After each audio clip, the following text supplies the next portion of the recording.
Jack, Keith, Dave. Got to pop this out. Got the regulars on board here. Yep. Sorry, we're a little By bit the way, late. what are you doing with that Kit thing? You posted on Kit? Is that a newsletter? Oh, yeah. That's just that when I send out to our panel waiting list, Do you do that every time? Yeah. How am I not receiving those? I don't know. You're not on the panel waiting list. It's like 106 people or something like that. I mean, I thought I would be on it probably from day one. Maybe it's like falling into one of these weird folders I have in my inbox. I don't know.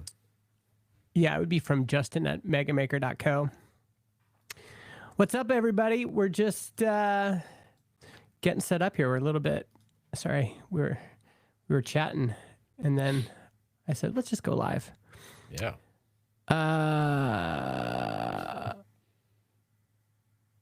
Okay. For me to run this segments thing, I gotta go to my Supabase project dashboard. I was gonna try to get a new. Or we could just use our Telegram chat. We'll just use our Telegram chat. Yeah. Oh, this is. Just as a precursor, on this V0 thing is.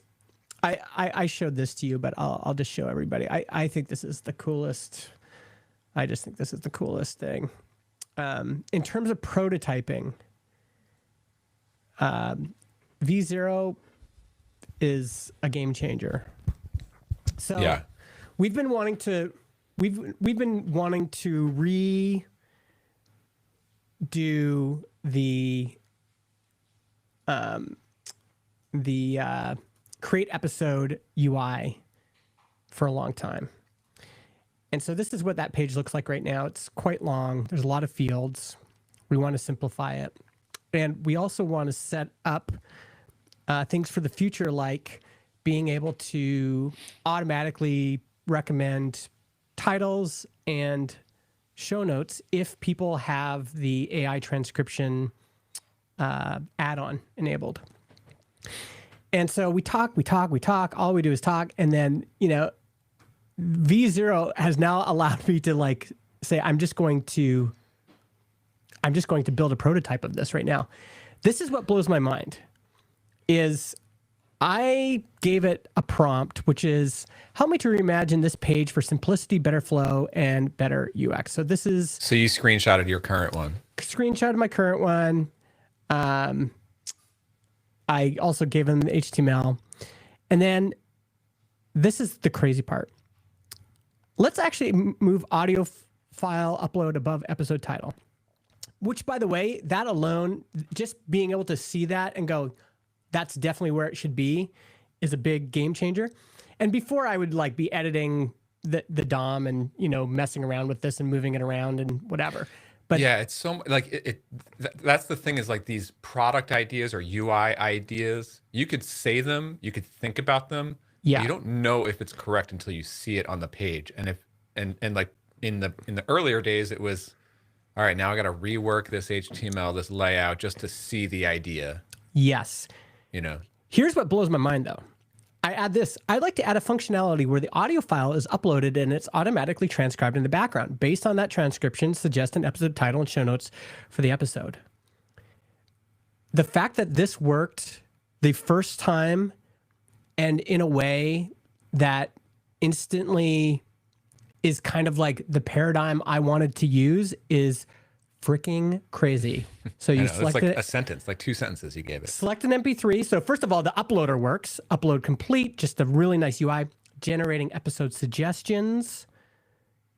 This is wild that it just did this. And watch, AI suggestions. There's a few things that need to be edited here. It's like whatever, but use these suggestions, done. So this one incredibly important feature that we've been talking about and thinking about how we might implement it, to have a working prototype that, of course, we would have to figure this out on our own end. Like this isn't in our infrastructure or scaled or tested or anything else. But the fact that I could build this and show it to people and say, look at this interaction, look at how it looks and feels and works. Look at the organization of the page. I think This what's is interesting crazy. about user interface design with AI and LLMs is that this is where one of the you know how like LLMs are trained on the most commonly seen patterns in the world, right? That's really beneficial when it comes to UI. Like really good UI is sort of leveraging what users expect to see, like commonly commonly seen, commonly known interfaces that just feel obvious to a first-time user. Yeah. And that's why like two sentences of just describing basically what you want and not giving it crazy detail, the LLM is just like, got it, you probably want something like this, which is a very common pattern, and that's like that means like you're going to end up with a good interface because that's what that's quality user experience. Exactly. Yeah. And now in V0, I've like done no exploration in V0, but I just realized you can create your own design system, like define your own design system there for it to follow, and then you can select that thing. And so I'm going to just customize it so it uses Transistor's existing UI paradigms, and now all of the prototypes I create will look and feel like Transistor even. Yeah, I love it. How does your team feel about this new workflow for you? I don't know. Well, that's a good. If they're watching, they should tell me in chat. I was also kind of curious about your team. So obviously, there's John. Who else would be involved in this, like redesigning the episode screen? It'll be primarily, I think, this project. I mean, everybody contributed when we were on our retreat. Everybody contributed to feedback and like notes and even doing some mock-ups and stuff. But I think the primary group would be myself and John and Jason and John would be primarily responsible. So like when it John was just John is like full stack, sort of like everything CTO. That's right. Yeah. But I'm not really familiar with Jason. Is he more front end or back end? More back end. Yeah. And then Josh, and you're sort of like more like the front end design person. I mean, in the sense that in the old days when it was just John and I would mock things up using just HTML and CSS, and then I would throw those over to John, and then he would, or John, I would just communicate the idea or the vision, and then John would just build it. John would take it, yeah. So there's always been, sometimes I'll do more, sometimes I'll do less. Cool. But that's generally how it's worked so far. Yeah. Nice. Tight ship. Yeah. Yeah. It's, I mean, but the other thing about that's got the thing that has me thinking about AI. By the way, are we on? By the way, or is this? Yeah, pre-show? we're on. Let's just make this the show. Okay. Let's just go. Cool. You guys in chat, you guys ready for us to just go? Let's go. That was, I mean, Chris might even include that in the episode. We can do whatever we want. This is our thing. I like it. Let's go. I want to recommend a podcast, Cheeky Pint, with John Collison, the co-founder of Stripe. Hosted Is that a on YouTube Transistor. thing? I think I saw him doing a YouTube thing. Maybe It's also an audio podcast. It's very good. This Des Trainer episode, I think, should be required listening for everybody in products. Interesting. I just listened to Toby's episode, the founder of Shopify. Are they talking business? Are they talking product? Business Everything? and product. And what's good about it is John Collison has the ability to ask them basically about anything, and they respond. So, like, offhand, he asks Des Traynor because now Intercom has pivoted to being an AI focused company. And offhand, John says, well, how much revenue are you doing now in this new paradigm? And Des Traynor tells him.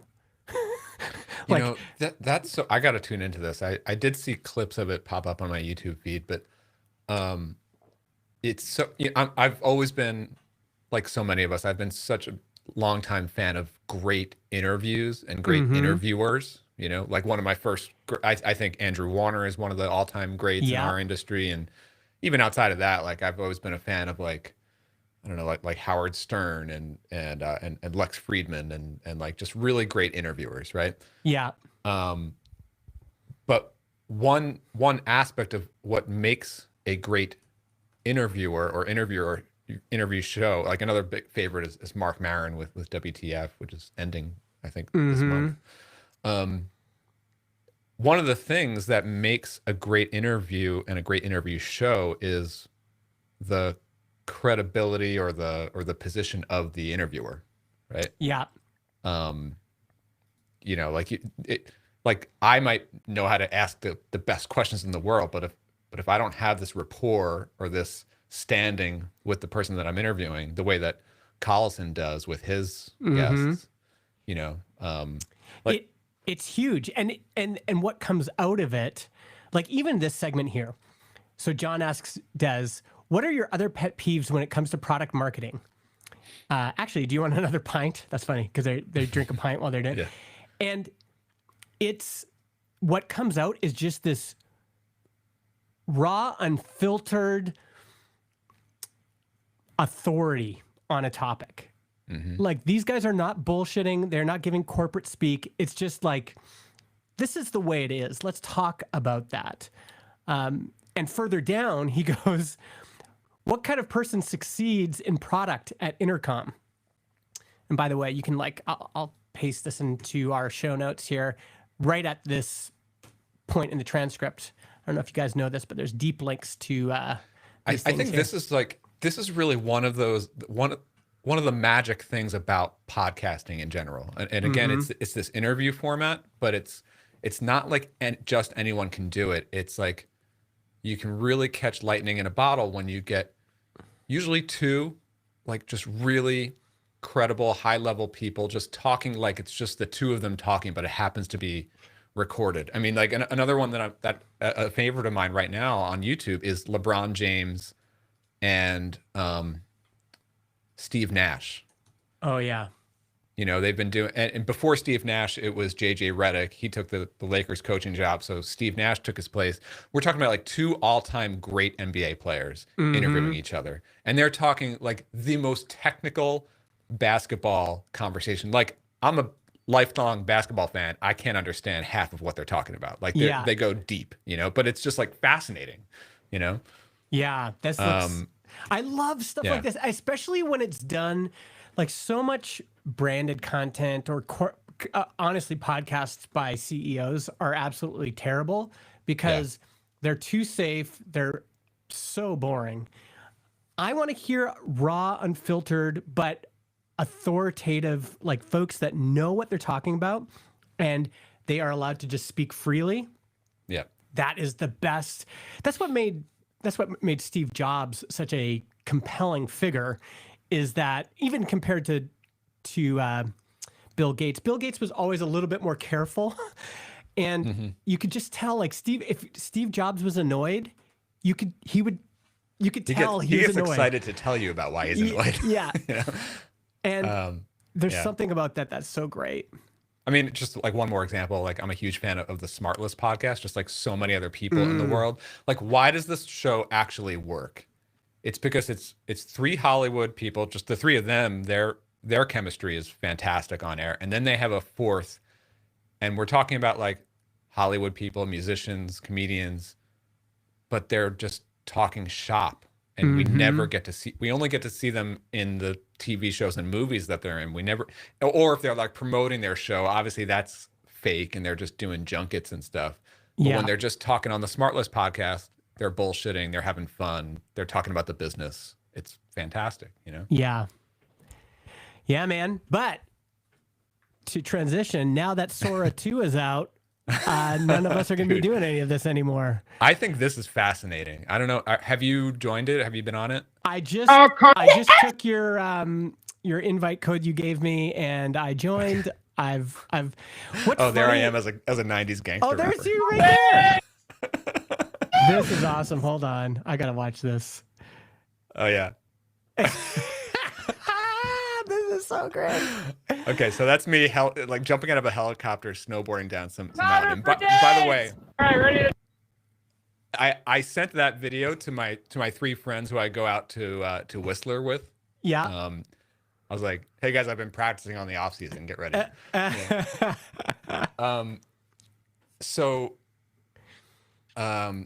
I think that this Sora app is fascinating on so many levels. Like I really honestly think it's one of these things that we're all going to look at and be like, this is silly. This is going to come and go. But I think my prediction, we're going to look back on this and it's going to be like the next TikTok, bigger than the next TikTok. Like, yeah, massive. I just think that, okay, so I got an invite from a friend, Charles, and so I started making some videos. Obviously the tech, the AI model for video generation is better than it's ever been. It's really, really accurate. But what is fascinating to me is how interesting and engaging it is for each individual person who is using it. So I also sent an invite to my wife, Amy, and she's been making videos, and then we're able to tag each other and create videos of like the 2 of us in these like random situations, right?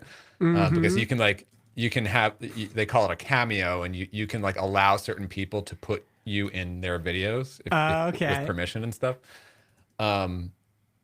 But and like she's not even a big social media person, right? Like barely uses it. But it's like we have fun with it together. It's a hilarious thing to see these weird videos and it's just interesting to see how engaged each individual person is to see themselves create a video. Yeah. Right. Literally, I think that the big unlock that this app is going to have, I think, on the world, on social media, is that it does turn everyone into a creator, whereas before it was only 1% can actually create, and the 99% sort of just flip TikTok and consume. Now it's everyone creates, and it's not just like everyone, like the big headline you see everywhere is like, this is AI slop, and it is, right? Like it's nonsense, but the key is that every person can put themselves in a video. Everyone wants to see themselves in these ridiculous situations. Like I made one, put me as a 90s gangster rapper, like it's just, that's hilarious, and I'm going to sit there for 3 minutes waiting for the thing to generate because I can't wait to see how stupid this looks. I just think, and like the amount of engagement and then the social aspect of it, right? Like me sending a video to my friends and laughing about it together is fascinating. Like there's a thing happening here. The basketball one right here. That's me dunking and banging my head on the rim as a New York Knick in Madison Square Garden. Okay, I've got 3 questions / observations. Observation number 1 is people are already gaming that homepage. Like there's one repeatedly of Sam Altman going something like double clicking on this thing does nothing, which people then double click on it. I'm guessing it hearts that thing, and then that video becomes popular in the algorithm. Yeah. So I found actually the homepage, like my first experience as a user, the homepage kind of sucked. It was just like a bunch of the same kind of stuff, not compelling. That's another really interesting aspect to this. Yes. Because I'm reading this Verge article about Sora 2 yesterday, and I think what OpenAI set out to do was to try to create another TikTok with that home screen and the social feed and hearting and all that. But I think what they're quickly learning, and I'm absolutely seeing this in my own usage patterns, is nobody even wants to touch the home screen they only care about generating videos as drafts that are private and just sharing them directly with friends. Right. So like, I think on my personal feed, if you go to my profile, I think I've only published like 2 or 3 videos. Yeah, there's only 3. Yeah. But I have made like 10. Got it. You know, and like 7 of them I only share with my brother or my friend or Amy, you know. Here's my second question. It feels like in the past, the usage patterns of this has followed a very sharp curve up and then down. So it's like the anime thing, you know, everyone was making those anime videos for a while, putting themselves in studio. Is it Ghibli? Oh, yeah. Right. You know, everyone was doing that, Studio Ghibli anime videos and comics, and then it dies down. I mean, there's other things too. Like for a while, everyone was making AI headshots of themselves. Right. And it feels like the usage pattern is always, oh, look at this. And then the market gets saturated with it. And then people go, okay, like, no, I'm done. I think that could be true. Although this seems different and more compelling. Like the Ghibli thing, like I saw that happening, but it was just never interesting to me. So I never even did it myself. Right. Yeah. But this is still sort of silly and dumb. Like I'm not going to create a new YouTube channel off of my Sora videos or anything like that. Mm-hmm. And I'm not necessarily trying to create a following on Sora, but the engagement, it's like, I'm just fascinated with like how engaged me and my friends that I show these videos to are. Like they, you know, the social aspect of this, and I think it's going to be I'm really bullish on this because I think it's going to be a new form of social media. This whole like I think that they set out to try to create TikTok, but I think they're stumbling on something else. This is not going to be TikTok. This is going to be, I sort of like the idea of like smaller, self-contained social net. Like it's a way to have fun with your actual friends and family with these videos. Because I think that most people are not going to. The thing with Sam Altman is that like he made himself available for anyone to cameo him into these videos. I think probably 99% of people are not going to make themselves available to just anyone. Yeah. Right. Like I have seen some of these South Park ones too. Those ones are actually interesting because it's very difficult for me to distinguish between a clip from Sora and a real South Park clip. And that's how they're going to try to monetize this, right? Like they're already trying to, because they basically try to prevent you from creating any content that could use a real brand or a real like celebrity person, like you know, like I've tried several times to do like me in a Seinfeld episode, and that's like a trademark that they can't do it. Yeah. But they are trying to make these deals with brands and IP owners to like allow people to make whatever, like a Mickey Mouse thing, but they can have more control over like, all right, always allow Mickey Mouse to be used in these situations, but not those, you know? Yes. Yeah. Okay. 2 more things. The last one, which I think will bring us into another thing you wanted to discuss, which was our kids and technology and entrepreneurship and other things. As an aside to this, I do think, and someone's probably working on this, but I'll call it here in case no one has. I think someone's going to come up with some sort of overlay QR code, probably not QR code, but something that is able to distinguish like authentic human. And you'll put the overlay like down in your video on the lower right, and it will be a way of distinguishing like this is for real. Like this was actually filmed and this is authentic human. Yeah. And I think people will start to look for whatever this badge is. It'll be like, you know, Creative Commons has that logo. Yeah. It'll be something like that, authentic human, because I think that would be great if somebody can develop that. Like, you know, Sora puts the watermark on it and there's already plenty of tools that can just strip it out, you know? That's right. And something that is like a way of cryptographically or something saying, yes, like we know that this video is authentic somehow. That's a difficult technical problem, but actually, I'd be interested in chat if anyone's heard of anyone working on this. But You know, I what's think, actually kind of funny, speaking of kids, my 11-year-old, she has this thing now where like she always says that like, oh yeah, that video I saw, that was AI generated. Or that thing I see on YouTube, yeah, that was AI. She sort of like says that about everything. And I'm like, how do you know that that's AI? Because it looks pretty real to me, you know? mm-hmm. And I think half the time she's probably right. And half the time she's sort of just assuming that most things are AI, which is interesting. You know? I mean, now, honestly, it's kind of ruins a lot of the internet for me, because I'll be scrolling on Reddit and I'll see a video clip and I'll be like, is this real? I know. And so that's how I think of it too. That constant feeling of, is this real? Like, I don't know. I don't know if this is real anymore. And there is a disappointment that I think people feel, and we see it in our kids, which is, they'll be like, oh, that's just whatever.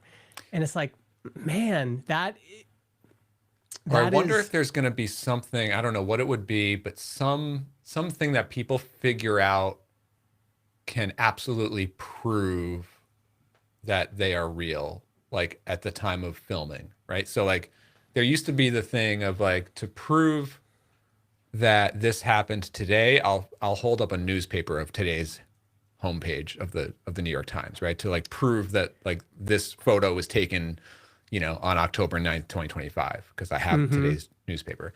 I think there maybe like in the future, there will be something that we figure out, like if you do this, or if you show this, there's no possible way that like AI can generate that. Like, if you see footage of like a president speaking on television, like there's definitely going to come a time like in the very near future where like almost nobody can trust whether that's really the president or not.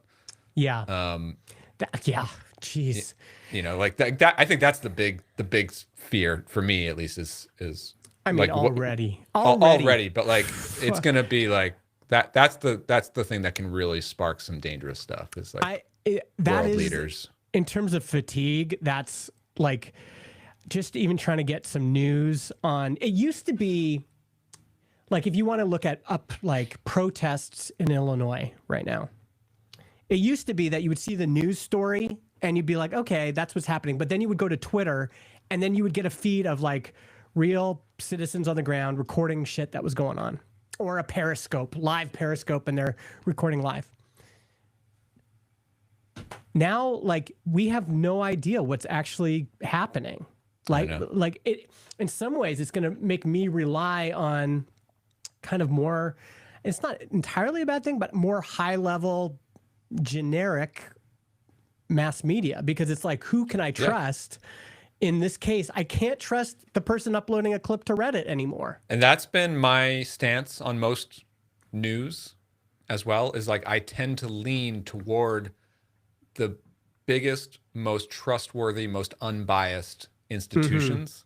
And of course those keep degrading and degrading. Like I talked about last time, like I can't really even read New York Times anymore. I used to trust them the most, and now I'll go to like, I don't know, whatever, like AP or like I don't know, like, but like that's also the thing with social media, especially with like news and current events and like scary world events, right? Like if I look at Twitter or or Blue Sky, frankly, like both of these places, you're going to see a lot of clips and complaining and anger and activism. Yeah. And of course, a lot of this stuff is real. There's a lot of bad shit happening in the world. But whenever I look at these feeds, I can't look at it and be like, well, I'm seeing all these posts. It must be rampant. It must be everywhere. Or it's just a few people who are angry on Twitter and they're amplifying it in a way that's like actually distorting what's the real reality of what's actually happening out there. Yeah. I mean, imagine like the pivotal moment for Twitter was Arab Spring, right? Like, remember that you got all those photos of like, here's what's happening, and people were periscoping the live stuff. That moment is gone. Like that kind of like grassroots, like, wake up world, like here's what's really happening on the ground. That like that brief window where you as a citizen, you could be like, holy shit, like Yeah, the BBC reported on this, but it becomes so much real and visceral once you can see these real people there. Yeah. Done. Another thought I just had while Zach was commenting here about that whole thing, you're going to need a passphrase so your family knows it's actually you and not an AI call. I think the other backlash that might happen from this is actually less influencers, because now there's all of this video out there of me. I am infinitely trainable on AI. You are too. Our voices are trainable. Fuck. Like, there's part of me that's thinking people are going to be like, I'm not doing that shit. Like, I'm going to clamp it down more. I'm going to take everything off. Like all my videos off the internet, because I don't want my likeness to be out there and be like, someone could upload something tomorrow and then I have to go on and going, hey, authentic Justin here, you know, like, hello. Like, yeah, I mean, absolutely. You know, I think it's, I think that's real. You know, I've heard people say like we've seen the final batch of like A-list celebrities, human celebrities. There's not going to be a next generation of them, right? Because they're just going to be replaced with like AI personalities that we see in, you know.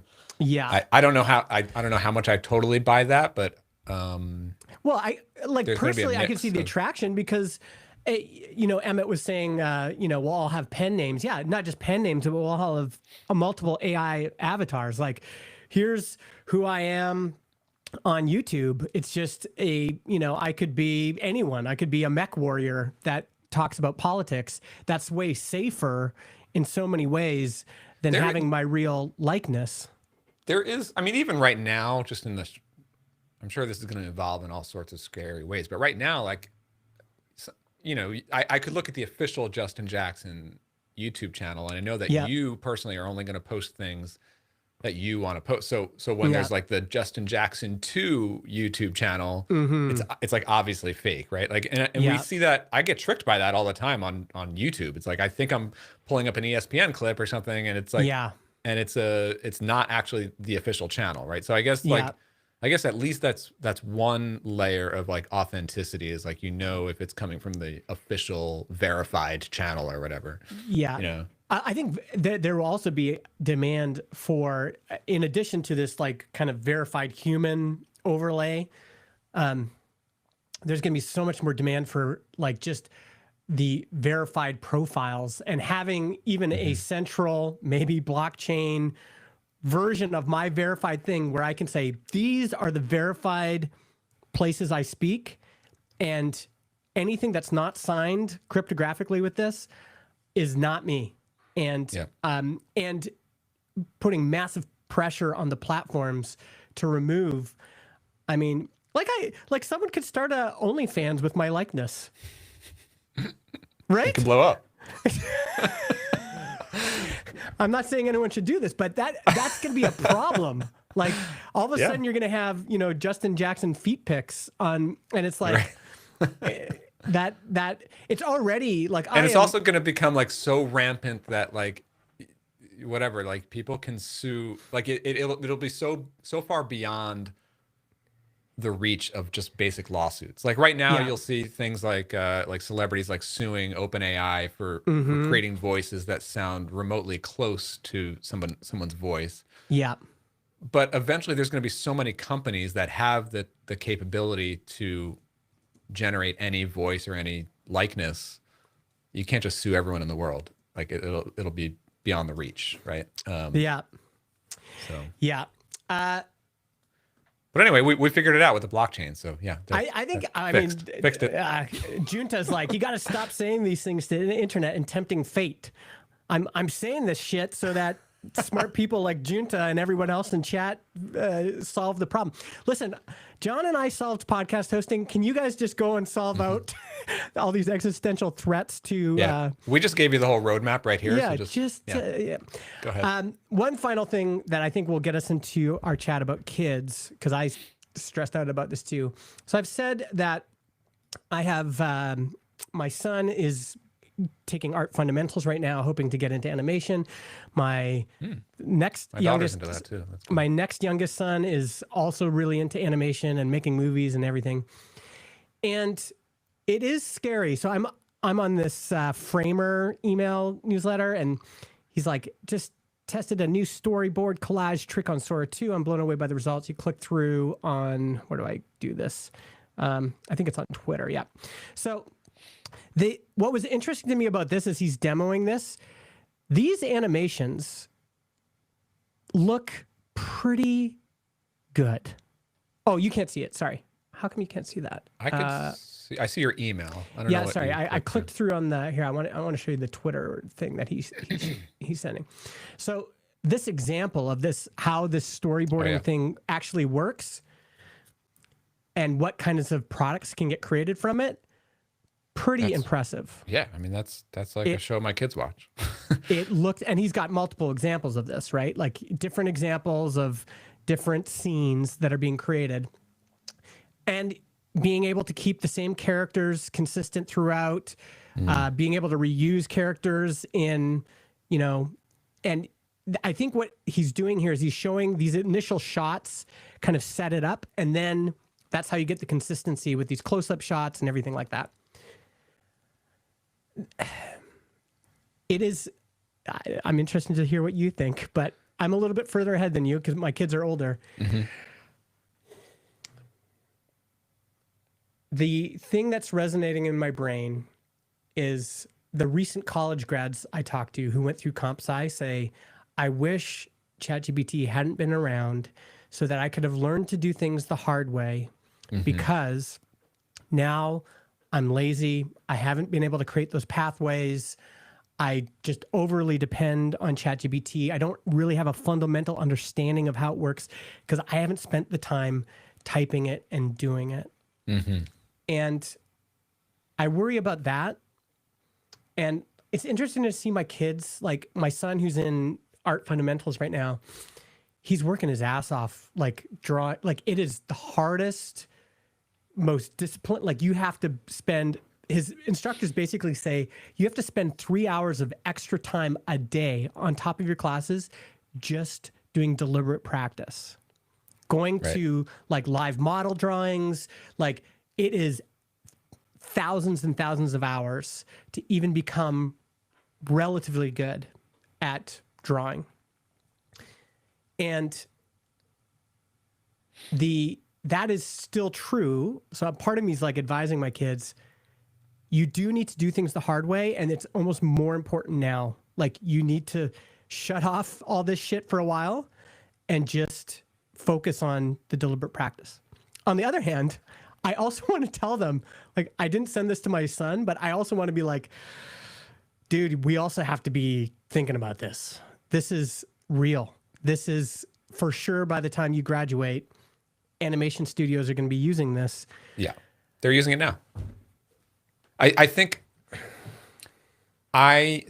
that every creative industry, this is not even new to the AI era. This was new 20 years ago. Yeah. If you like, I think that every educational institution, when it comes to creative industries and training creative professionals, the educational institutions are always behind the 8 ball of what's happening in the industry. We've seen that for decades in tech, right? Mm-hmm. You cannot go to, I don't know what they're teaching in schools today, but when I was in college years, like what, 25 years ago, 20 years ago, I think, so like, I think at that time, like CSS was probably the new thing coming around, like Zeldman and like, and like breaking away from table-based layouts. That's sort of what was happening right when I was entering the web design industry. College universities were nowhere near that. They were maybe using like Dreamweaver. Like they were 5 years behind that. Yeah. Right? I think the same could be said about audio production, audio engineering. The same could be said about video production, animation, art. So they're always behind, like technically they're always behind what's happening in the professional creative industry. That's number one. Number two, I don't really know that many people who have gone to like art school and get art degrees. And thanks to the art degree, they became well-paid professional artists. Yes. Artists and creative and even just creative professionals, like people in our industry and like you get really good because you freaking love it and you put in all those 10,000 hours because you can't help but not. You work 80 hours a week because it doesn't feel like work to you. Like, I think the messaging is still important, and I'm actually having, you know what is interesting is I've reversed on this because that whole idea of like, man, education's so far behind and they're teaching all this old shit that doesn't matter anymore. Now I'm almost like, actually, if I was a university, I would be saying, hey, everybody, we teach you how to do things the old way. Like, let's teach people how to do old style letterpress and old style. Why? Yeah, because I would want to, if I were to like pay for education, for knowing what I know now in the industry, I think creative institutions, like educational institutions, should focus a little bit less on trying to train you on the current tech in their creative industry. And they should focus more on, like you said, history, like how to like try to like fill in the history of how we came to CSS or how we came to the style of animation, and just like give me like a crash course on like understanding where we came from so that I know where I am today. That's number one. And number two, just teach the business, like teach some basic business skills. Like what has always pissed me off is how these really expensive fine arts degrees are doing nothing to help kids understand how to actually make a living in life, Yeah. I agree with those two, but the third one that I actually think is the most important right now is school is the one place where you can force kids to do deliberate practice. Like maybe they even need to be saying, you know what, screw these lectures. They can get that later. I've got you for a 2-hour block.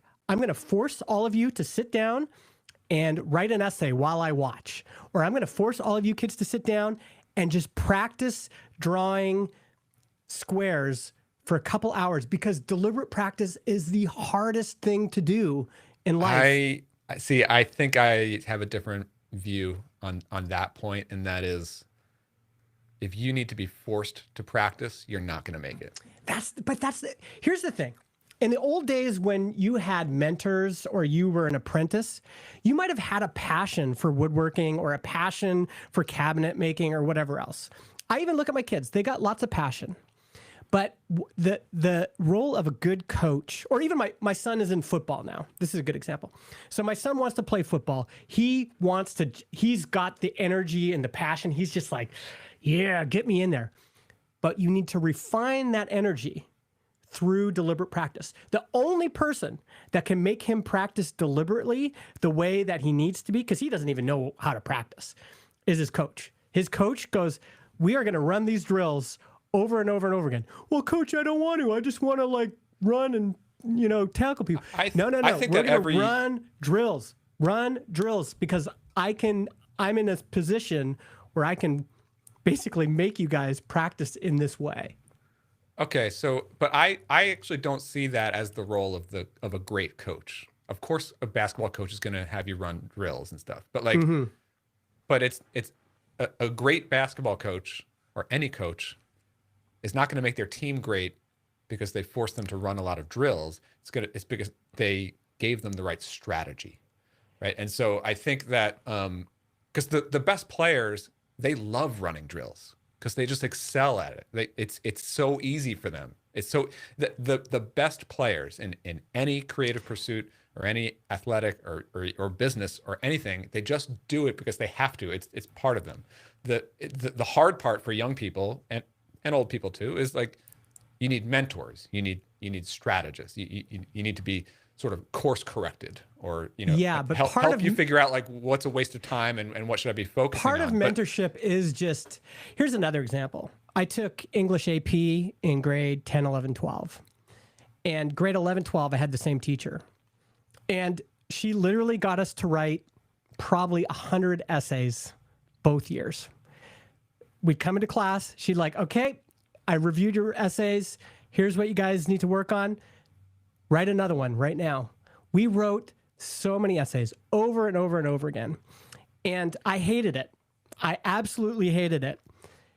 Once I got out, get into college, get into my first college class, I could run circles around other people when it came to writing. Yeah. Even to this day, if you say, like, if you compare, honestly, me to even my kids sometimes, I'm like, just sit down and write the freaking essay. They're like, I can't. There's so much like, I could do that in my sleep. Why? Because I was forced to do deliberate practice. Do I love writing? Absolutely. I think, but I think part of that is, yes, someone was telling you to it, but you also did it. You didn't, like, just because someone was telling you to doesn't mean that you had to. Well, because I would have got kicked out of English AP if I didn't. Like, there is something, I agree. There's, Wayne Gretzky just put in lots of extra hours of practice because he loved it. And that could be true as well.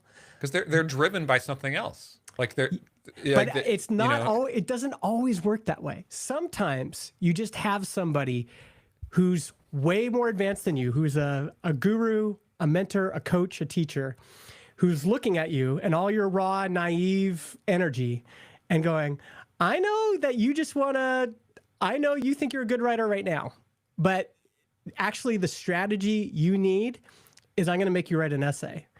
And the strategy you're going to make, I mean, this also happened with me with public speaking. There's definitely a value to what you're talking about, but I just think that, like, at the end of the day, the best people who get ahead find their path to getting ahead, right? And like the other thing, the other angle that you can look at is like drills and practicing the way that it's always done. Mm-hmm.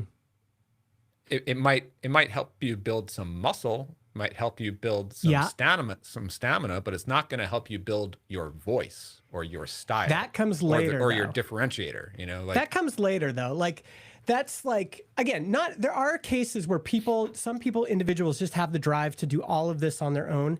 But I think what's more likely is let's take public speaking, for example. I love public speaking today. I think I'm pretty good at it, actually. The way I got there is I grew up in church, and to give a talk in church, you have to practice. So you work with a mentor, and they make you practice that talk over and over and over again. And I had the mentorship of someone. I always said, "This talk's ready," and they said, "Okay, do it for me." And I do it, and they're like, "It's not ready, man. Like, here's some notes. Go back and then come back, and we'll practice again." Practice, practice, practice, practice. Then, once I was in my 30s and I started getting opportunities to give tech talks, then that's when my passion can build on all of that deliberate practice. But if it was just up to me as a teenager or a 20-something to put in the actual work and build that muscle, I don't think I would have done it in the same way. Sometimes you just trip into it and you're so passionate about it that you just do it on your own. But I've seen how good coaching and mentorship can take somebody, especially when they're young, and push them to practice way beyond what they would normally do. Yeah. And there's something helpful about that. I think I sort of agree with you, like that. I definitely see the role of a great coach, but I also just think that, like, in general,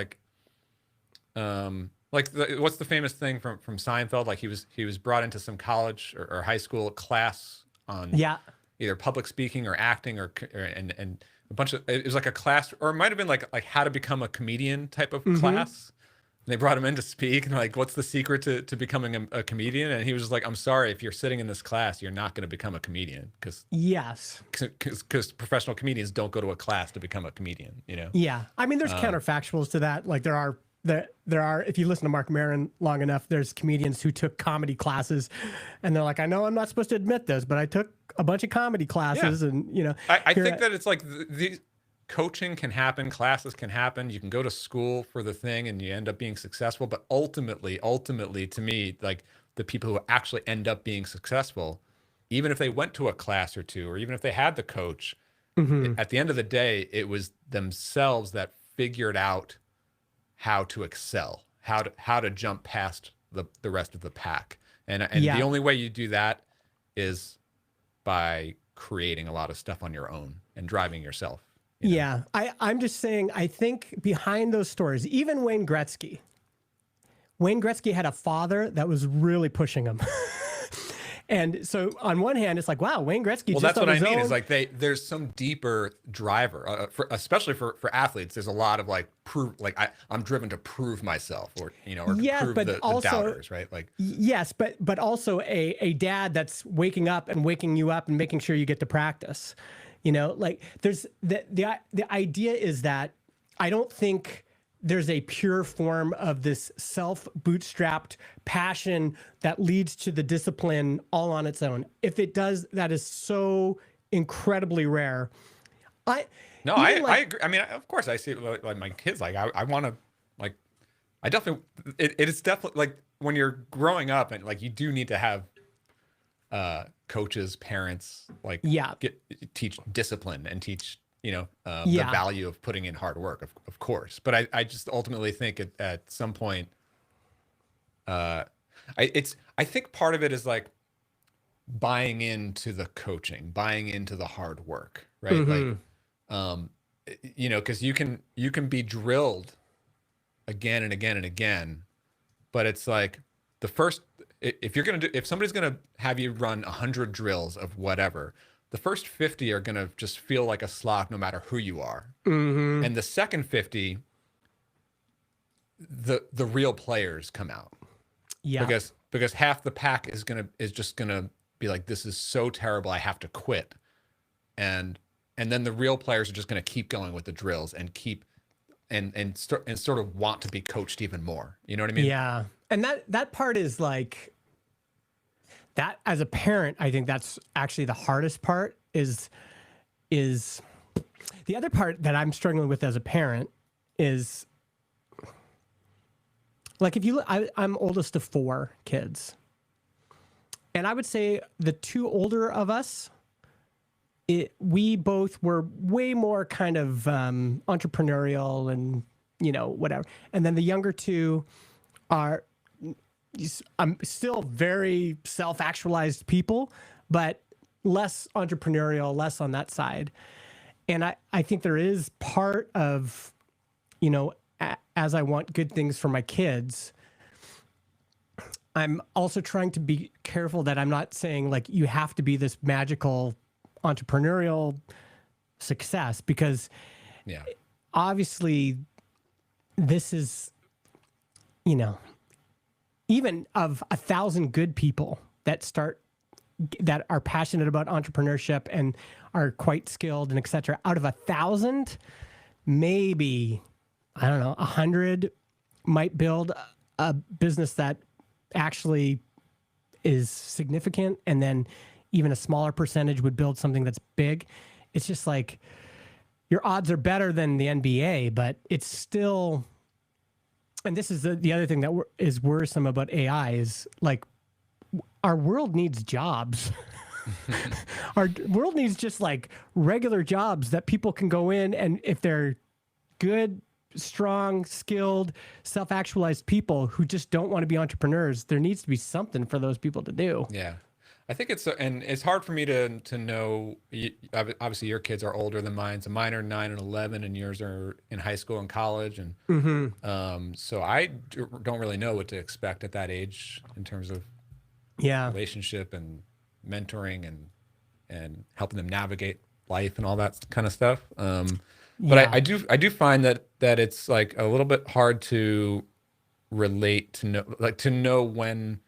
I think that like. And I just see this like with people that I know from all walks of life, all stages of life. It's like people become motivated.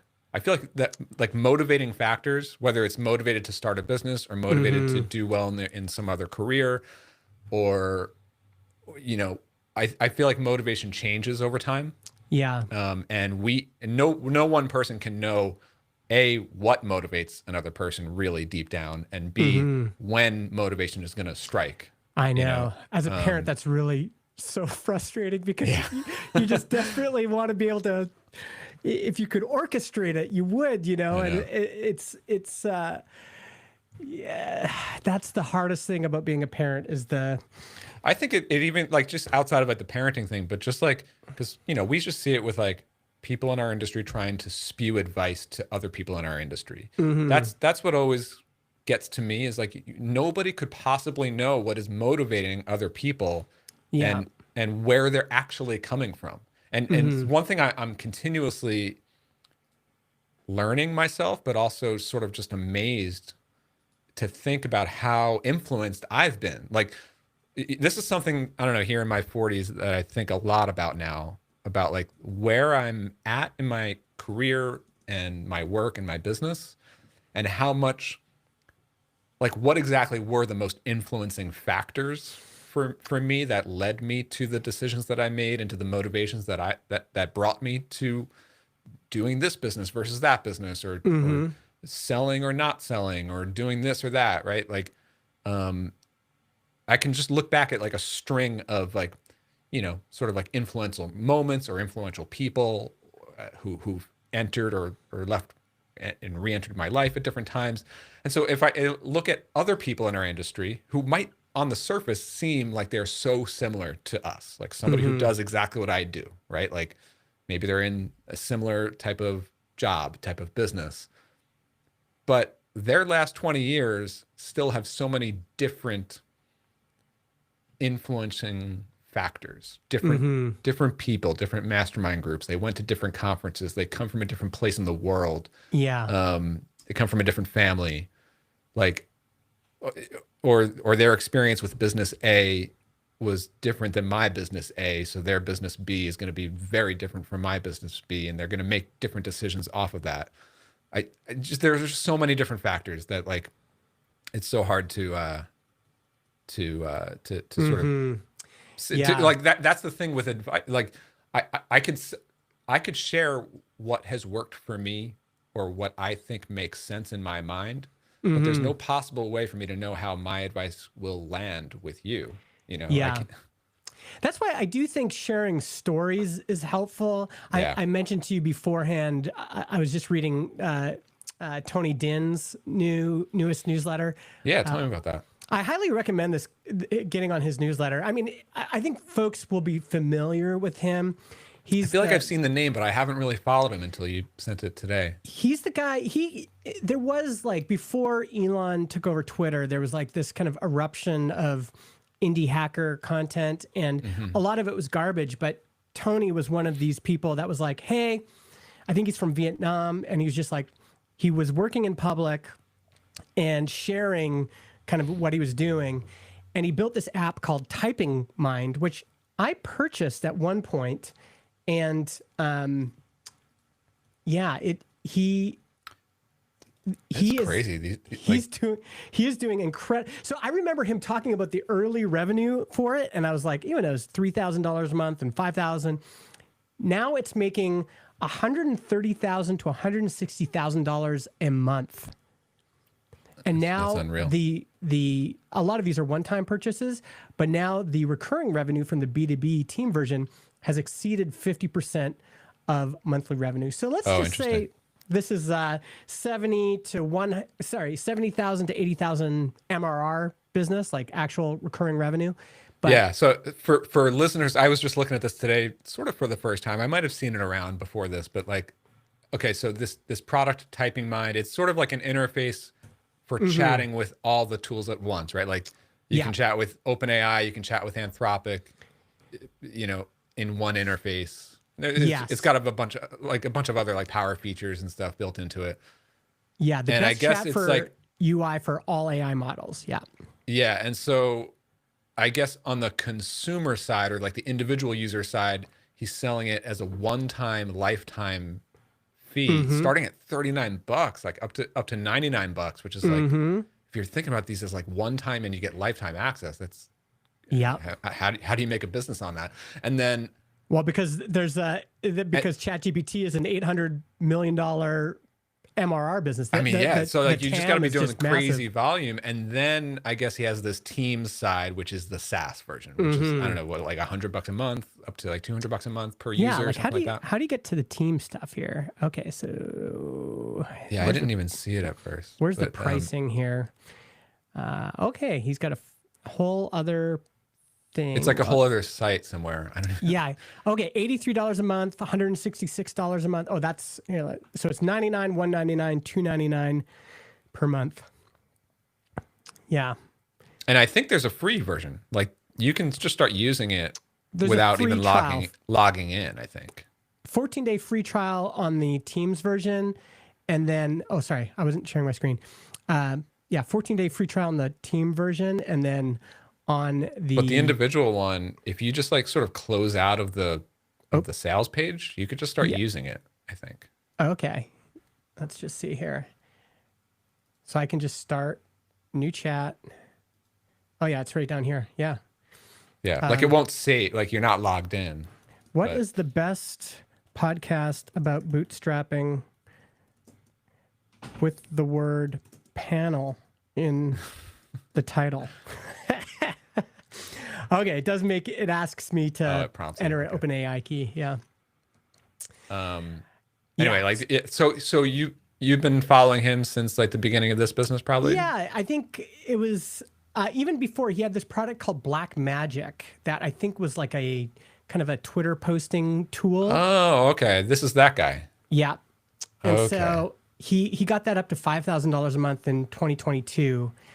I mean, this is something else that came out. Interesting. Okay, so I saw that Black Magic thing floating around, and people were excited about it, and I sort of haven't followed him since. And so he got that up to $5K a month, and I guess it we've sort of seen those sort of like fade away into the ether, right? So I think he sold that one, yeah. Okay, so he sold that one off, and now his next one was a smash hit, essentially. Yeah. Yes. And I think this is also what is instructive about all of this, and I think is actually should be very encouraging to you. And this also came up in the conversation between Des Traynor and John Collison, is just how fast these AI businesses can grow. Like they were talking about, I can't remember which company it was now. They were just like, this is a 2-year-old company, and they're already doing like 100 million in revenue.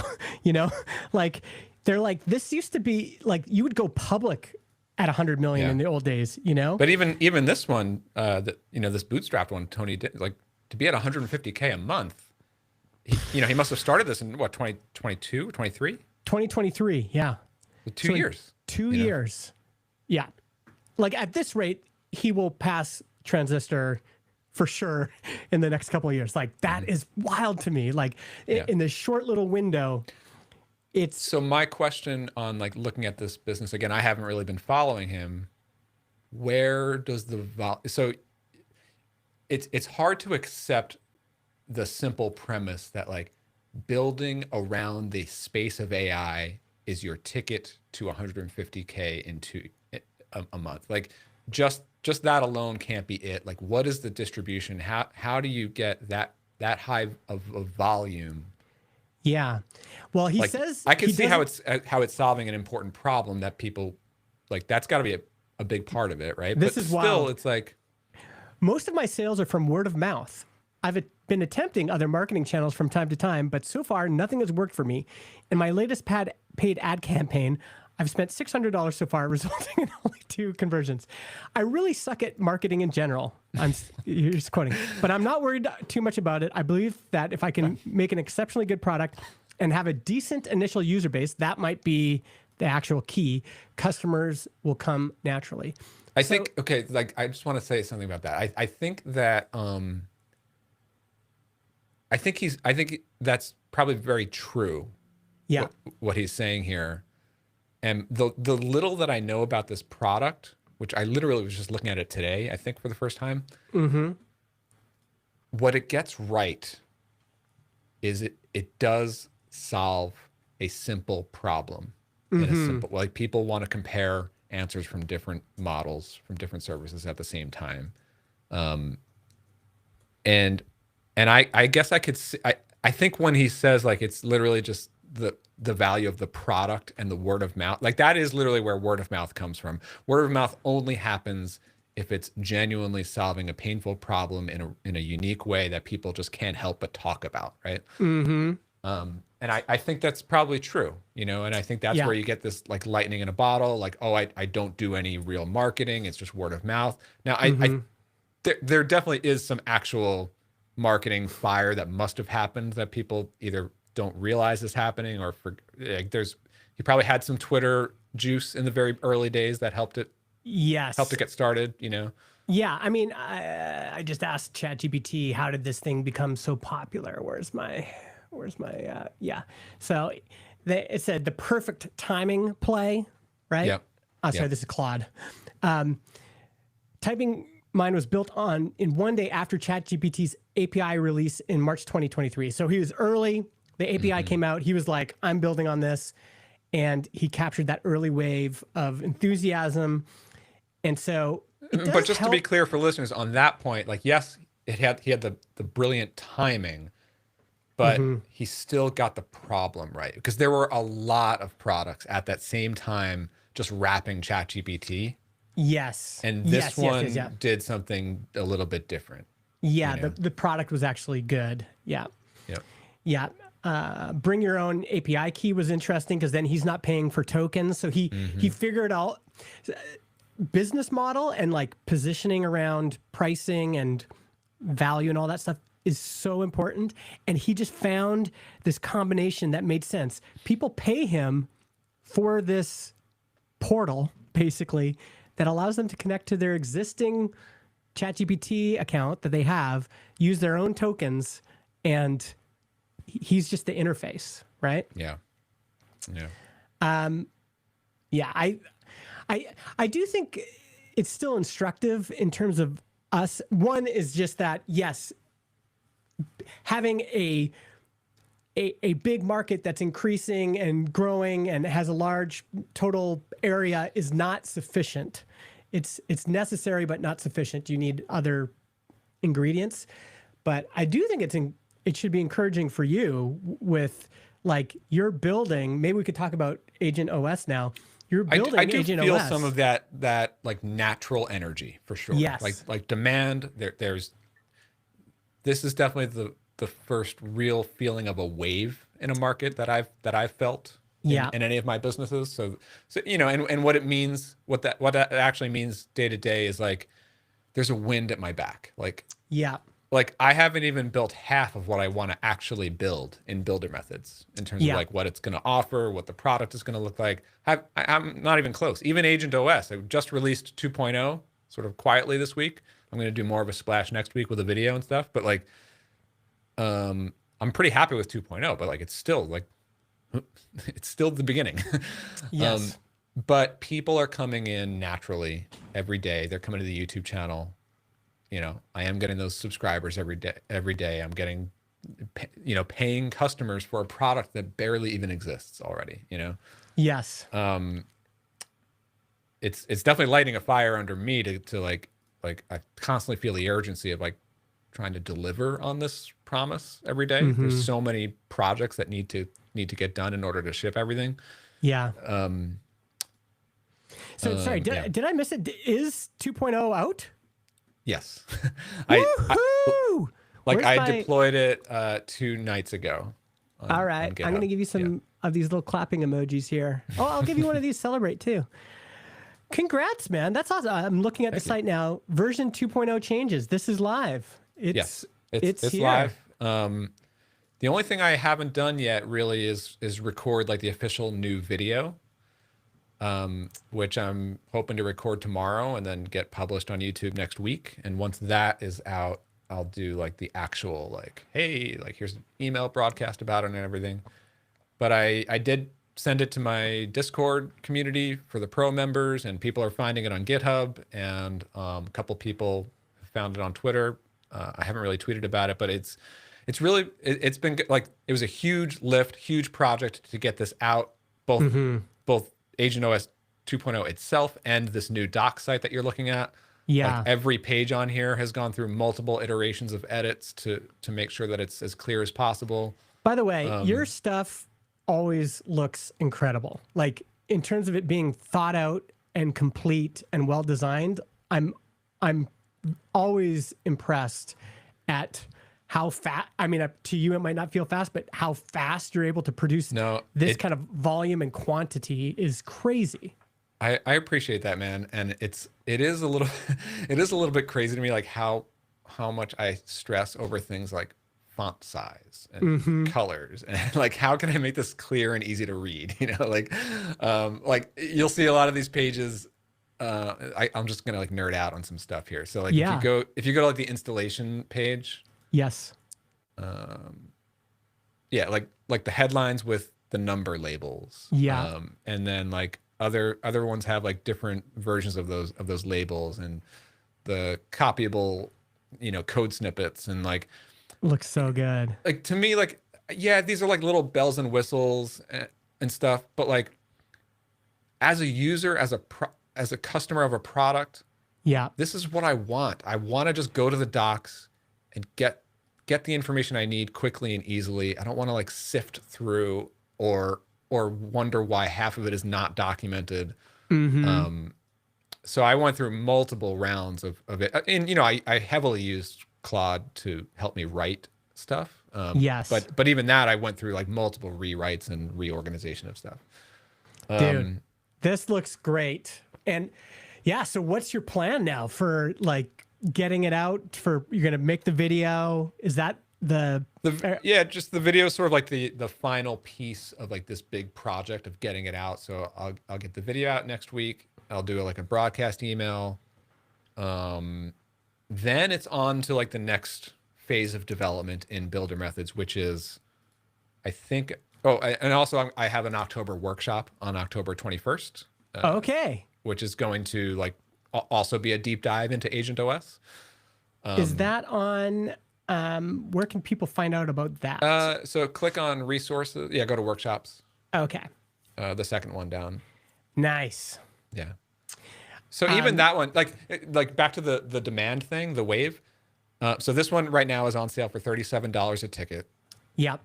I've already sold like 30 seats, I think, in it. And that was off of like a one-line mention in last week's newsletter. Nothing else. Yes. No tweets. Nothing else. Haven't mentioned it on YouTube. And this is, I think it's either like 25 or 30 purchases of, these are non-pro members, because pro members get in for free. So it's like there's just this natural. Well, dude, like I'm gonna take this link and I'm gonna post it in our team's Slack, and I'm gonna say I highly recommend that everybody on the team go to this. Here's the interesting thing about this is, when we talk about pull from the customer, like the customer's pulling for a product instead of you pushing it, this is what I'm talking about. Yep. This is one of those circumstances where even think about what I've been thinking about and talking about. I'm like exploring Vercel's V0, and I just downloaded Cursor the other day, and I'm thinking about how we compete. I'm thinking about these short iterative loops. I'm thinking about how I can see the potential for AI and how it could help us develop faster and better and all these things. And now I have this energy and I need to do something with it. And there's this, and I'm not alone in that. Like every software company, agency, bank, government, everyone is like, what do we do with this? Because we don't want to get left behind. And they're looking for somewhere to put this energy. That's where the pull from the market comes, is I'm just looking for opportunities. And I love these workshops for that.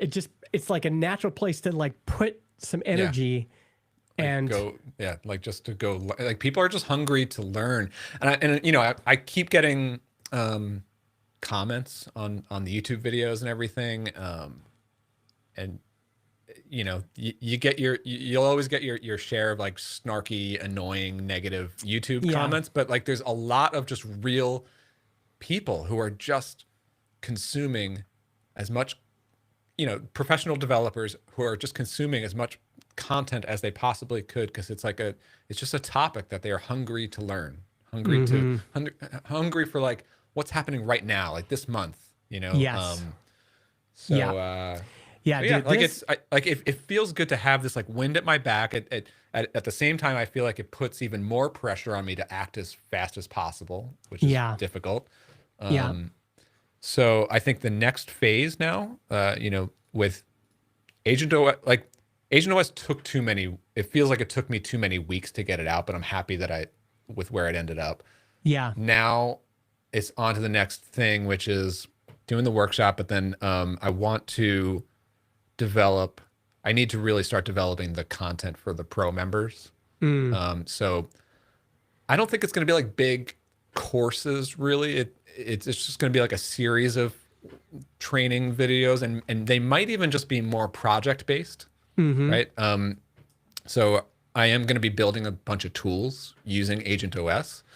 cool. So I think I'm just going to use that as like the material for documented videos. Like you can get all the official Agent OS docs on the website that you just showed for free. Yeah, But if you really want to get your hands dirty and build some projects and follow along, and like then that's where these like private videos just for the members are going to be. You can watch me build this app. You can watch me build that app. Something that's been developing already in the Discord community is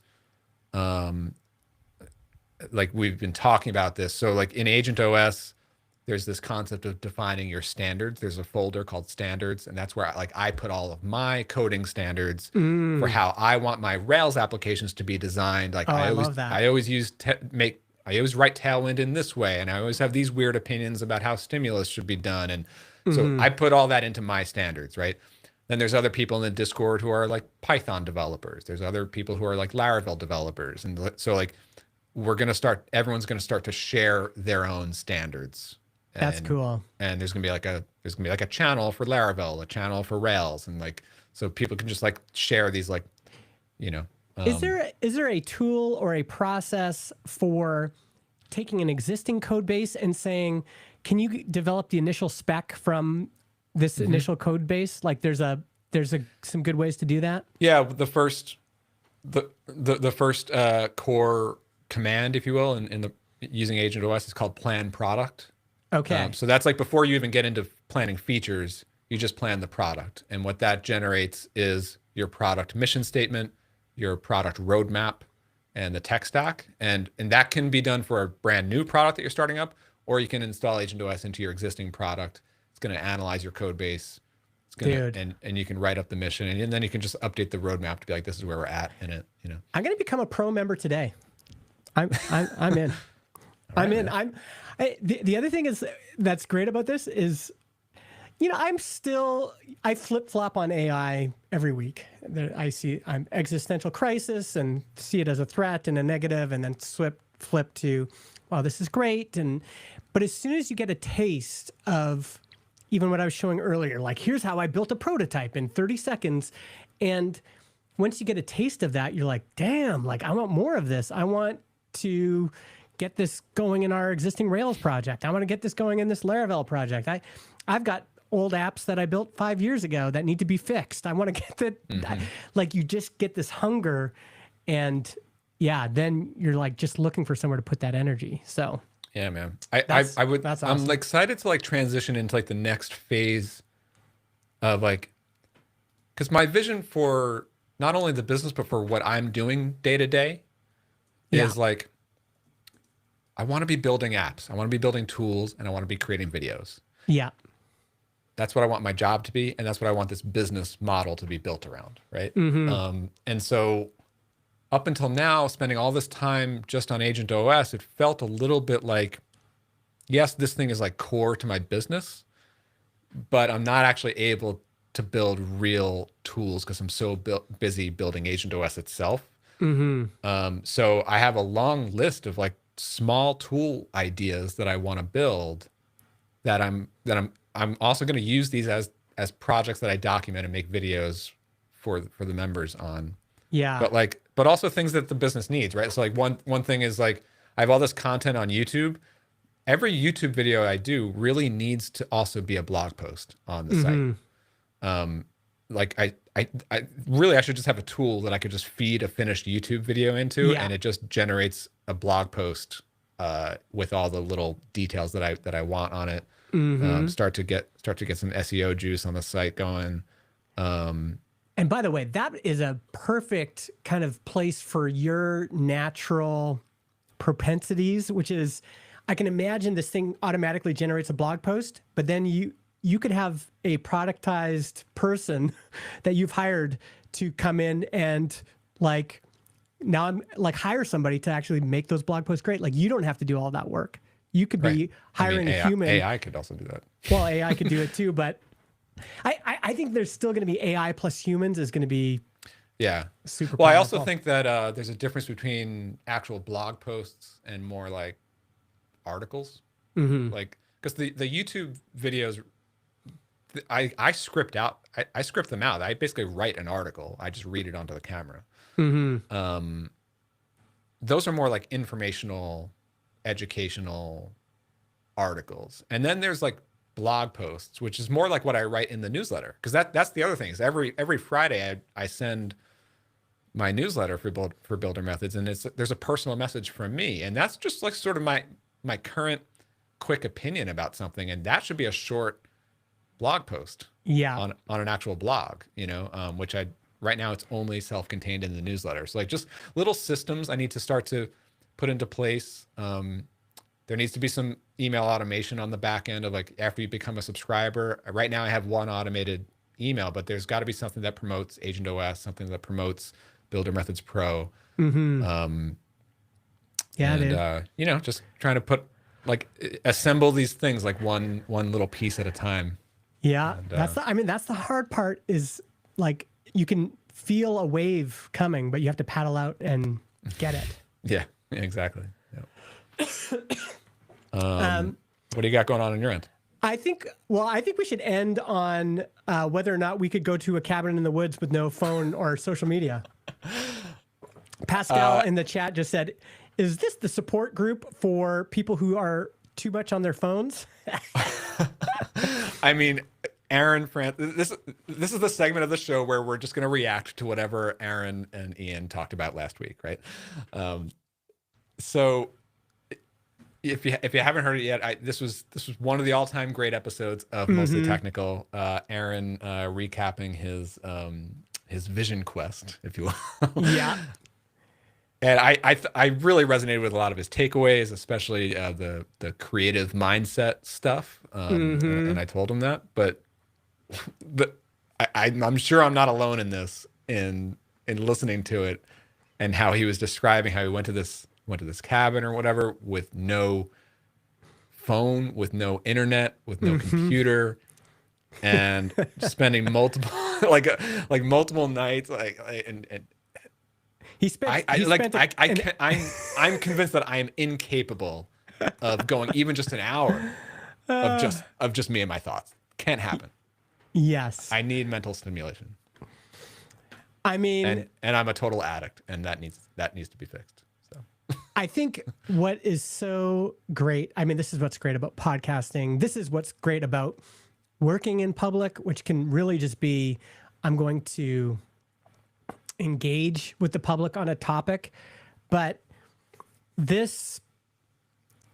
Aaron sharing his experience both in his newsletter and then on the Mostly Technical podcast, this is a force for good in the world. It made me think, it made you think, it made lots of other people think. There's whether or not everybody goes and does their own vision quest, or whether or not we're just more mindful about all this, I think is the point. And, for myself, I started definitely when I got off Twitter, that was a big thing. Like I log in maybe once or twice a month to check my DMs, check transistor mentions and all that stuff, but not having Twitter on my phone, not having Twitter as a omnipresent tab, right? Like always we were using this as an example before, but like not having it, always on my browser, massive, right?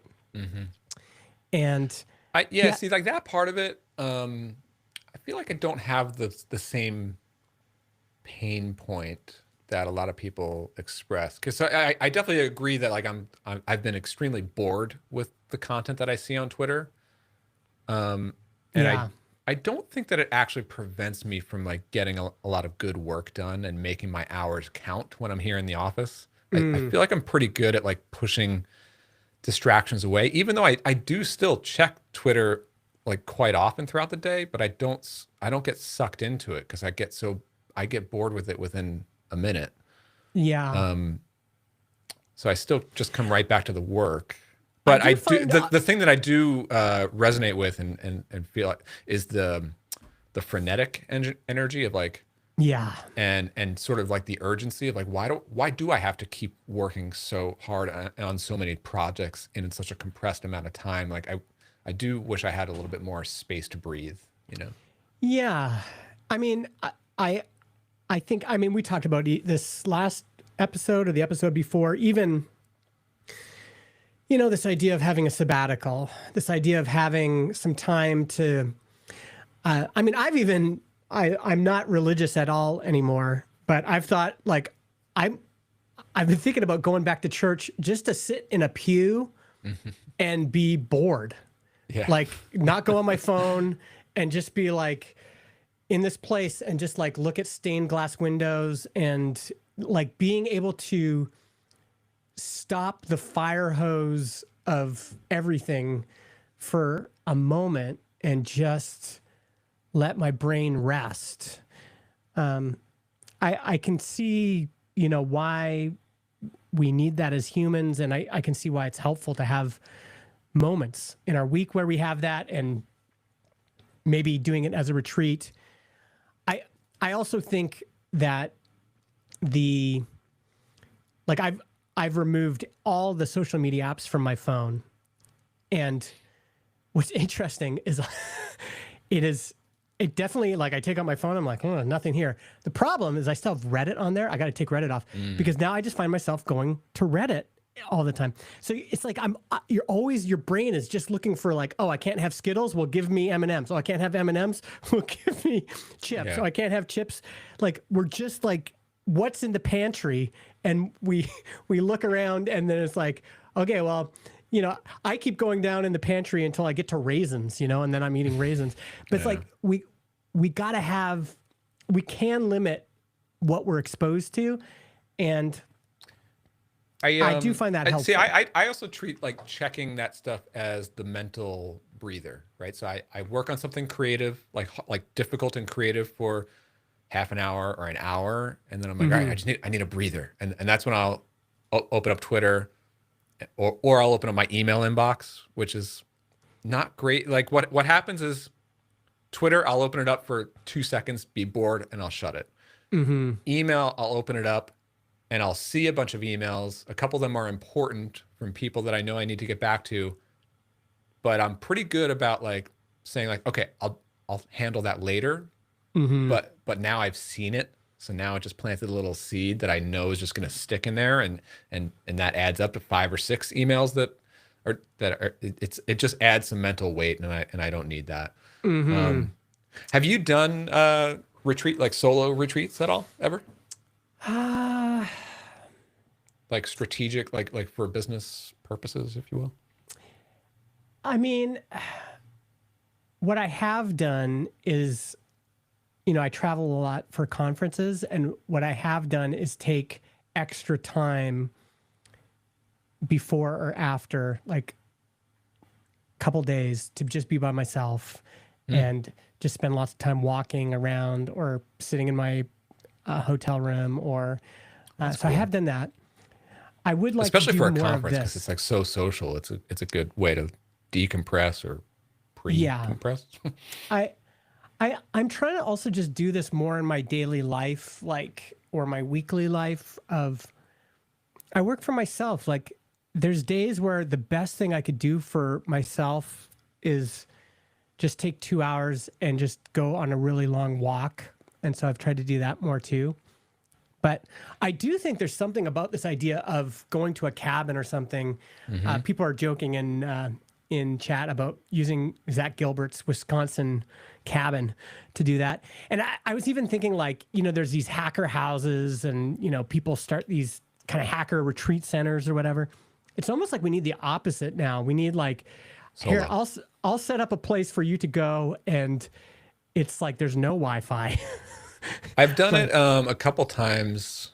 Never like Aaron with like totally, bricking my phone. I've never done that. Yeah. But I can remember probably 3 or 4 times that I've gone. A couple times were just day trips, and a few of them were overnight, just solo, specifically for business planning purposes. And I haven't done it in at least 2 years, but I used to. I live in Connecticut. I live in like coastal Connecticut, so I'll hop on Amtrak from here, Oh, that's cool. and I'll go from here to Boston and back. And so that's like a 3-hour train ride there, and each way, and it's beautiful too, because it's like through Connecticut and Rhode Island. The train is going like over the water. It's really nice. And Amtrak is nice because it's like it's like a plane, but you have like so much extra leg room, and it also has Wi-Fi. So I treat it as like, oh, I'm gonna get some like creative work done, and it ends up being like a regular work day, but I'm on a train. Yeah. But I have done that like just for the purpose of like getting out of my house and making me think about some big new business I want to start, or whatever, or some big decision I need to make. And I feel like for me, they've always been anticlimactic. Like I'll come back and be like, I thought about a lot of stuff. It's stuff that I've been thinking about anyway. I guess it's nice to get out of the routine of being in the house, but I mean, getting out of routine has its own benefits. I do think that having a deliberate time where you're getting away from technology, where you're getting away from everything that is kind of in your brain and infecting you, to just give yourself some space, and again, to just be bored. Like even like you were joking in our Telegram chat, like I couldn't sit on a log for 2 hours or whatever. Incapable. Nope. And even that, like that's maybe to get out and just spend 30 minutes sitting on a log is not a bad practice, and then to eventually get yourself up.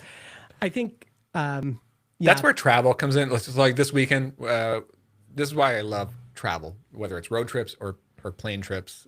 This weekend we're heading up to New Hampshire again. Got a little hotel. We're going to do some hiking, see some leaves.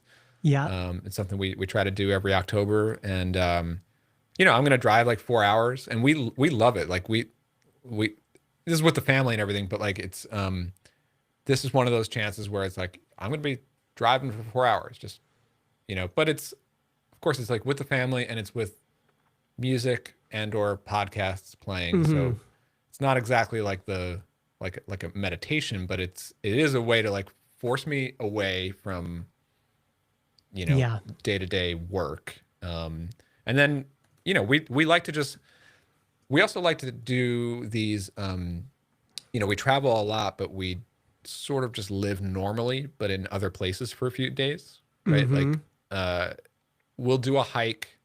We'll take the kids down to the pool in the hotel, but that only occupies like 2 or 3 hours in the day. And the rest of it is we're just sort of hanging out, whether it's in an Airbnb or somewhere.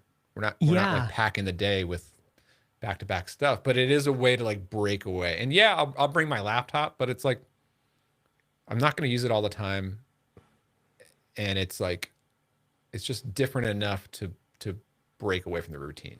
That is a good breather, I think there is, I think one of the things Emmett is asking in the chat is, is this kind of a luxury that you can only do when your business is doing well, or you have the margin and space to do it? And I think that's a fair question. I will say that this retreat that I went on that Sean Blanc organized in Colorado, that would have been 2017.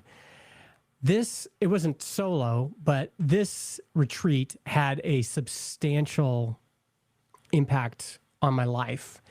And just getting out of my routine and creating space for reflection, for other people to help me think through stuff was like, and to be perfectly frank, like I was at a real low point at this moment. I'd been depressed financially. I was not doing great. It was like, for me to go on this trip was, it was, I didn't feel like I was going on this trip out of abundance, a place of abundance, that's for sure. And I found, now that's no guarantee that it's not a panacea, but there is something about, even if you're like, don't have a lot of margin, to create some space for reflection to happen, I think is a good thing to do. I completely agree with you. I've had the same experience with retreats like this, and yeah, they're not cheap, per person. So obviously, but it's also, I don't see it as like a just a nice perk. It, like you said, like there's definitely an ROI on that sort of investment. But looking back to the very early years of my career when I was just starting out, I do remember distinctly, like I became a freelancer in 2008. I left my job, and I think from like 2008, like for the first like 3 years or so, like I didn't leave my bedroom apartment. I just did some freelance web design work. I knew nobody in the industry. Nobody knew me. I just did quiet work, word of mouth, doing some client work, and I got by. But then I started going to local meetups. In Connecticut, in like suburban Connecticut. Which cost nothing to go to. And I started meeting other professional web designers who actually live around, like, holy shit, people do what I do and they live around here, and starting to meet people. And so that's for free. Anyone can do that. And that was 15, 20 years ago. Like there's even way more, like co-working spaces were not even a thing back then. And once you've done a meetup, you can also, you'll meet some people and you could grab 2 or 3 other people and say, hey, like, why don't we just all drive over here? My parents have a cabin. Let's just like spend the weekend in my parents' cabin. It'll be free. We can buy some groceries, and let's just like be super intentional about whatever, reflection, having a hot seat session, just encouraging each other, processing. I think that's also open to other folks as well. And then the next step after that was like attending microconf. Which usually requires a plane ticket and a hotel. So, a couple $100 to $1,000 to go, to just be an attendee. But again, like that was instrumental because that's where I met most of my industry friends who we then started to buddy up and do these retreats. And also just also just remote mastermind groups came out of that, So, and like, I always say this, like looking back on those years, first 3 or 4 years of my freelance career, not much interesting happened. I just did websites for some clients. And then year 4, year 5, I start meeting people in person. I start following the Mixergy podcast, the Rest of Us podcast. I start going to microconf. All of a sudden, interesting things are starting to happen. And they don't just fall into my lap. It's inspiration. It's learning from what other people are doing. It's like, oh, that guy 80 has the same exact web design skills as I have, and I'm just making client websites, and he's making Woo themes. Like, oh, like we're literally the same age, same skill set. Like, I didn't know he existed until I got to know him. And same thing with so many other people. And then I started working on like Restaurant Engine. And that was like the first SaaS that I was able to bootstrap and sell. And then people start following me because of that story. And then it's like one thing after another. And like none of that would have happened unless I left the house in the beginning, Yes. Yeah. I just kind of looked through some photos here of like microconf and, like those moments of meeting other people. You can't put a value on that. It's like so key. I think that's a good place to leave it. Yes, sir. Another good one. I think we capped it pretty good. We kept things moving a bit better this time. That was good. Yeah. That was good. Thanks everyone for joining us in the chat. Again, Zach, Pascal, Emmett, Junta. The crew. There's all sorts of great folks in here. Josh Frank, good to see you again. Yeah, nice to see the group. Bo, I see you in there too. Keith, nice. Keith made it for the first time. You, folks. And thanks for folks listening. I know there's a lot of people out there who don't show up here in the live chat, but also if you have been listening, let us know. Like, oh, dude, DM us, send an email. Just let us know that like people are, because that's the thing about podcasting, especially relatively new shows like this one. Mm-hmm. It's silent out there. You never know who's tuning in. So hosts really want to hear from you. Yeah, let me give a little shout out to this comment we got on Blue Sky from Alex Duggleby or Duggleby. Duggleby, must be Duggleby. He had a great post where he actually clipped this. This is the ultimate love language for a podcaster. I didn't see that one. He used Overcast's clipping engine and clipped this one segment where we were talking about, whether there's going to be another generation of senior developers because all the junior level has just been cut off. So nice to have this feedback. Alex, I saw it, made my day. Thanks for sharing that. Yeah, thank you, folks. All right, everyone. We'll see you later. Later. All right.